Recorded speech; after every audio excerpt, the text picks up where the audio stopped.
আসসালামু আলাইকুম ওয়া রাহমাতুল্লাহি ওয়া বারাকাতুহু।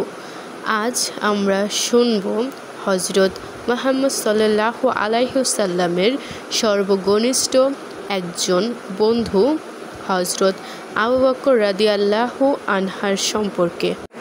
ইসলামের ইতিহাসে রাসূলুল্লাহ সাল্লাল্লাহু আলাইহি ওয়াসাল্লামের সবচেয়ে কাছের মানুষদের একজন ছিলেন হযরত আবু বকর সিদ্দিক রাদিয়াল্লাহু আনহু। তিনি ছিলেন সত্যবাদী, ত্যাগী এবং ঈমানের এক অনন্য দৃষ্টান্ত। আজ আমরা জানব তার একটি অসাধারণ ঘটনা, হিজরতের গল্প। হযরত আবু বকর রাদিয়াল্লাহু আনহু ইসলামের প্রথম পুরুষ মুসলিম। তিনি রাসূল সাল্লাল্লাহু আলাইহি ওয়াসাল্লামের শৈশবের বন্ধু এবং পরবর্তীতে ইসলামের জন্য তার সব কিছু উৎসর্গ করেন।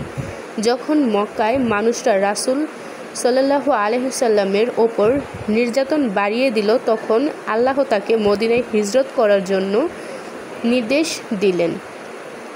হিজরতের দিন রাসূলুল্লাহ সাল্লাল্লাহু আলাইহি ওয়াসাল্লাম আবু বকর রাদিয়াল্লাহু আনহুকে বললেন, আবু বকর, আল্লাহ আমাকে হিজরত করার অনুমতি দিয়েছেন। এই কথা শুনে আবু বকর রাদিয়াল্লাহু আনহা আনন্দে কেঁদে ফেললেন এবং বললেন, ইয়া রাসূলুল্লাহ, আমি কি আপনার সাথী হতে পারবো? রাসূলুল্লাহ সাল্লাল্লাহু আলাইহি ওয়াসাল্লাম বলেন, হ্যাঁ, তুমি আমার সঙ্গী হবে। তারপর তারা একসাথে শিরগুহায় আশ্রয় নিলেন। শত্রুরা গুহায় দরজায় এসে দাঁড়ালো। তখন আবু বকর রাদিয়াল্লাহু আনহু খুব চিন্তিত হয়ে বললেন, ইয়া রাসূলুল্লাহ, তারা যদি নিচে তাকায় আমাদের দেখতে পাবে? রাসূলুল্লাহ সাল্লাল্লাহু আলাইহি ওয়াসাল্লাম শান্তভাবে বললেন, হে আবু বকর, ভয় করো না, আল্লাহ আমাদের সাথে আছেন।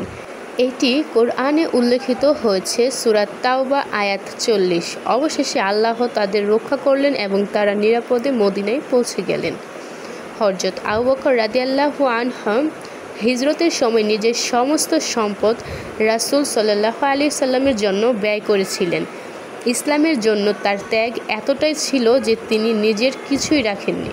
রাসূলুল্লাহ সাল্লাল্লাহু আলাইহি ওয়াসাল্লাম তাকে বলেছিলেন, যারা তাদের সম্পদ এবং জীবন আল্লাহর পথে উৎসর্গ করেন তাদের মধ্যে সর্বশ্রেষ্ঠ তুমি, হে আবু বকর। এই ঘটনা আমাদের শেখায়, সত্যিকারের বন্ধু সেই যে ঈমানের জন্য ত্যাগ স্বীকার করে। হযরত আবু বকর রাদিয়াল্লাহু আনহু এর মতো ঈমানদারদের জীবন আমাদের জন্য দৃষ্টান্ত। আল্লাহ আমাদেরও এমন দৃঢ় ঈমানদার করুক, আমিন।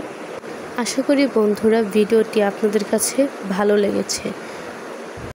আমরা যথেষ্ট চেষ্টা করব ইসলামের পথে নিজেকে নিয়ন্ত্রিত রাখতে।